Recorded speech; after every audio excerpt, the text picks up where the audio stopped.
নিষ্ঠুর ভাবে আঘাত করলো, রক্তের বন্যা বয়ে যাচ্ছে। ইমাম হুসাইন তখন কি করলেন, ওই কলিজার টুকরার ওই পবিত্র দেহটাকে কাঁধ মোবারকে নিলেন, এখান থেকে তাঁবুর দিকে নিয়ে আসলেন। আর চুল এবং দাড়িগুলো দেখা যায় পাইকা সাদা হয়ে গেছে। জোরে জোরে কন্যা নাউজুবিল্লাহ। ইন্না লিল্লাহি ওয়া ইন্না ইলাইহি রাজিউন। বন্ধুরে এবার তাঁবুর দিকে নিয়ে আসলেন। তাঁবুর দিকে রেখে চিন্তা করতেছেন আবার কি করবে। এবার হযরতে হাসান রাদিয়াল্লাহু তাআলা আনহুর কলিজার টুকরা হযরতে কাসিম রাদিয়াল্লাহু তাআলা আনহু বের হয়ে আসলো। আয়েশা বলল, চাচা, চাচা গো, ও চাচা আমার ভাই, ওই কলিজার টুকরা তো শহীদ হয়ে গেল, সত্যের পথের প্রতীক হয়ে গেল। আমাকে আপনি অনুমতি দেন, আমি ইয়াজিদ বাহিনীর সাথে যুদ্ধ করতে চাই। জোরে কন্যা সুবহানাল্লাহ। আমাদের মধ্যে কি সেই মানসিকতা এখন আছে? একজন কিন্তু ভাবে তীর মারলো, হযরতে আলী আসগরের গলাটা পুরো ছিদ্র করে দিল। জোরে জোরে কন্যা নাউজুবিল্লাহ।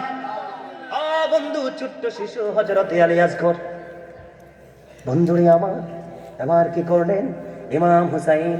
ওই আলী আসগরকে সামনে আল্লাহকে ডাক দিয়ে বললেন, মালিক, মালিক ও, তোমার উম্মত গুলো তোমার এই বাগানকে, আল্লাহ তোমার হাবিবের এই বাগানকে হরণ করে নিয়ে গেল, এই কুরবানি তুমি কবুল করে নাও। জোরে কন্যা আমিন। বন্ধুরে আমার, অনেকে বক্তব্য দেয় ইমাম হুসাইন নাকি পানি চাইতে গেছে, নাউজুবিল্লাহ। আরে জোরে বলেন না। সবকিছু জানার পরেও যিনি যুদ্ধের ময়দানে এসেছে, তিনি কখনো শত্রুর কাছে পানি চাইতে পারে? ইমাম হুসাইনের সাথে বক্তব্য পূর্বে মানান। আরে জোরে বলেন না। আপনাদের কাছে কি মানানসই মনে হয়? না না না।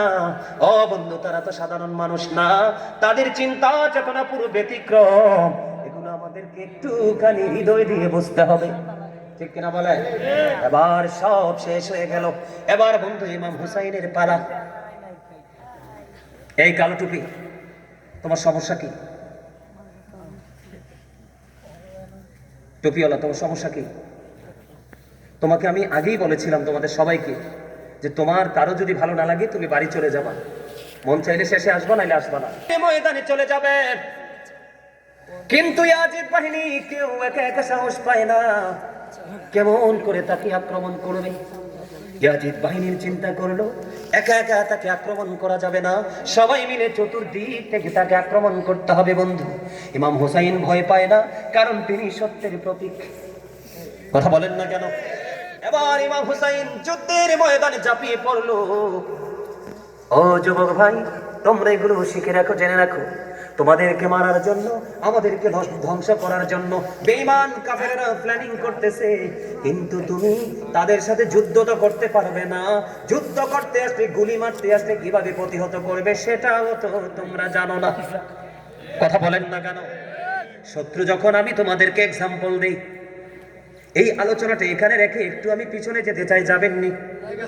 একটু যাবেননি? যুবকদেরকে বোঝানোর জন্য আমি এই তথ্যটা দিচ্ছি। আমি আপনাদেরকে বলি, ইয়াজিদ যখন ক্ষমতার আসনে বসে গেল, বসে যাওয়ার পরে মারওয়ান ইবনে হাকামের কাছে চিঠি লিখলেন। তৎকালীন গভর্নর ছিলেন তিনি।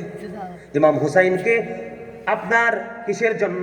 ইয়াজিদের পক্ষে বায়াত দেওয়ার জন্য, চাপ সৃষ্টি করার জন্য।